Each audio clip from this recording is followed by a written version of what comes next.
Hamas की ताकत बढ़ते देख अमेरिका बौखला गया है। अमेरिका ये कहीं से भी एक्सेप्ट नहीं कर पा रहा है कि इज़राइल के ऊपर लगातार हमास जो है वो भारी पड़ रहा है। दरअसल हम आपको बताते चले, हमास और इज़राइल की लड़ाई में अमेरिका जो है वो अब बहुत ज़्यादा आगे कूद रहा है, और उसके कूदने की सिर्फ एक ही वजह है, जो उसने कल ईरान के ऊपर बमबारी कर दी। आपको बताते चले, हमास ने और ईरान ने खुली चुनौती देते हुए कहा है कि अगर अमेरिका का यही रवैया रहा तो वो भी इस आग की लपटों से बचेगा नहीं। आपको बता दूँ जो है यहाँ पर काफ़ी चीज़ें निकल गई हैं, क्योंकि यहाँ पर जो डराने धमकाने का जो सीन है वो अब शुरू हो चुका है। और दोस्तों सरकार को जो है यहाँ पर एक बड़ा खामियाजा इसकी वजह से भुगतना भी पड़ेगा वहाँ की। दरअसल आप अच्छे से जानते हैं कि इस वक्त फ़िलिस्तीन और वहाँ के लोग गाज़ा के काफ़ी परेशान हैं, क्योंकि इज़राइल लगातार हमले कर रहा है और उनके हमले में मासूम बच्चे और महिलाओं की जान जा रही है। लेकिन आपको बताते चले, अमेरिका की बौखलाहट तब देखने को मिली जब उसने कल ईरान के ऊपर हमला कर दिया। अब आप सोच रहे होंगे कि लड़ाई तो जो है हमास और इज़राइल के बीच में है, ईरान का इससे क्या लेना देना। ईरान का सबसे बड़ा फैक्टर ये है दोस्तों कि ईरान पर आरोप लग रहा है कि ईरान ही हमास को जो है वो हथियार दे रहा है इन बैक टू डोर, यानी कि वो बैक डोर से मदद कर रहा है। बैक डोर यानी कि दोस्तों चोरी छुपे मदद कर रहा है। लेकिन सबसे बड़ा सवाल क्या है दोस्तों, इस वक्त ईरान जो है वो फ़िलिस्तीन के समर्थन में है, ना कि वो हमास के समर्थन में है।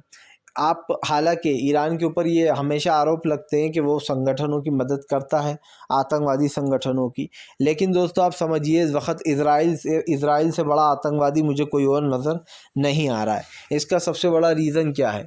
इसका सबसे बड़ा रीज़न ये है दोस्तों कि इज़राइल इस वक्त जो कर रहा है उस चीज़ को दुनिया देख रही है। आप भी जानते हैं कि इज़राइल ने लगातार लोगों के ऊपर, वहाँ के लोगों के ऊपर बमबारी की और बेचारे मासूम लोग जो है वो मारे गए। इसीलिए इज़राइल की इस दोस्तों हरकत के ऊपर लोगों का खून खोलना चाहिए इसे जवाब देने के लिए। यहाँ पर एक सवाल तो साफ़ है कि सरकार सच बोले ना बोले, लेकिन यहाँ पर दोस्तों प्रधानमंत्री नरेंद्र मोदी को एक बड़ा झटका लग सकता है, क्योंकि आपको बताते चले इज़राइल वाले मामले में अब भारत सरकार को भी बोलना होगा। भारत सरकार ने हालांकि ये साफ कहा है कि वो फ़िलिस्तीनियों की मदद तो करता रहेंगे, क्योंकि आपको बताता चलूँ ये मुद्दा एक बड़ा मुद्दा बन चुका है अब। और आखिरकार जब अमेरिका ने ईरान के ऊपर दोस्तों बमबारी कर दी तो फिर उसको एक्सेप्ट करना चाहिए कि हाँ हमने करी है, इसी वजह से करी है। लेकिन अब अमेरिका और जो बाइडन कह रहे हैं कि नहीं नहीं ये तो एक अलग मैटर है, हमने इसकी वजह से बिल्कुल बमबारी नहीं की है। आप समझिए दोस्तों और क्या मैटर है, अमेरिका और ईरान के बीच में कोई लड़ाई है ही नहीं, वो तो खुलकर जो है हमास का साथ दे रहा है ईरान। बस इसीलिए दोस्तों बताया, अंदर की बात ये सामने आ रही है कि इज़राइल के साथ एक डील की है जो है जो बाइडन ने कहा है तुम्हें डरने की ज़रूरत नहीं है, तुम हमास से डायरेक्ट फ़ाइट करो और बाकी जो दूसरे गुट अगर तुम्हारे आसपास आएंगे तो उनको हम सबक सिखाएंगे। इससे साफ दिखाई दे रहा है कि ईरान के ऊपर हमला करने की कोशिशें जो जारी हैं अमेरिका की, उससे कई मासूम लोगों की जानें जा रही हैं। लेकिन सवाल सिर्फ इतना सा ही है कि फ़िलहाल सरकार की नीतियाँ जो है वो पूरी तरीके से दोस्तों घिर चुकी हैं, और ऐसे में अब सरकार को देखना भी होगा कि क्या होता है, क्योंकि फ़िलहाल हमें जो एक चीज़ पता है, प्रधानमंत्री जो कर रहे हैं दोस्तों उसको लेकर ये सरकार घिर चुकी है, वहाँ का जो नेतन्याहू है। क्योंकि आपको बताते चले ये मुद्दा एक बड़ा मुद्दा बन चुका है। अब इज़राइल के साथ साथ ईरान ने यूएस को भी धमकी दे डाली है। ईरान ने कहा है कि अमेरिका की इस हरकत का जवाब दिया जाएगा। ईरान ने साफ कहा कि फ़िलहाल अमेरिका जो है वो बदले की भावना से ये कर रहा है और उसने जानबूझकर बम गिरवाए हैं।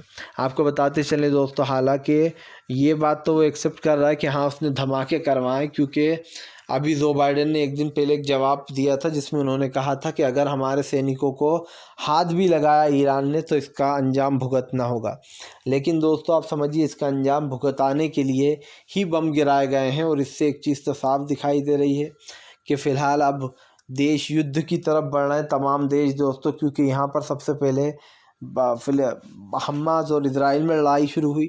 उसके बाद जो यहाँ पर अब ये नया टोटका आ गया, नया ट्विस्ट आ गया है, जिससे एक चीज़ तो साबित हो जाती है कि आने वाले समय में दोस्तों यहाँ का गेम जो है वो काफ़ी चेंज होने वाला है, क्योंकि ये एक देश का बड़ा मुद्दा बन चुका है। और ये देश का बड़ा मुद्दा ही दोस्तों, ये फ़ाइट ही जो यहाँ पर ख़त्म होना चाहिए, वरना देश बर्बाद होने में ज़्यादा टाइम नहीं लगेगा। क्योंकि दोस्तों अब ये लपटें दूसरे देशों को भी लपेटे में ले रही हैं। जाहिर सी बात है लड़ाई जो है वो हमास और इज़राइल के बीच शुरू हुई थी, लेकिन सबसे पहले अमेरिका कूद पड़ा इस लड़ाई में, और अब अमेरिका खुलेआम साथ दे रहा है इजराइल का उसकी गलत हरकतों में। फ़िलहाल दोस्तों वीडियो अच्छा लगे तो लाइक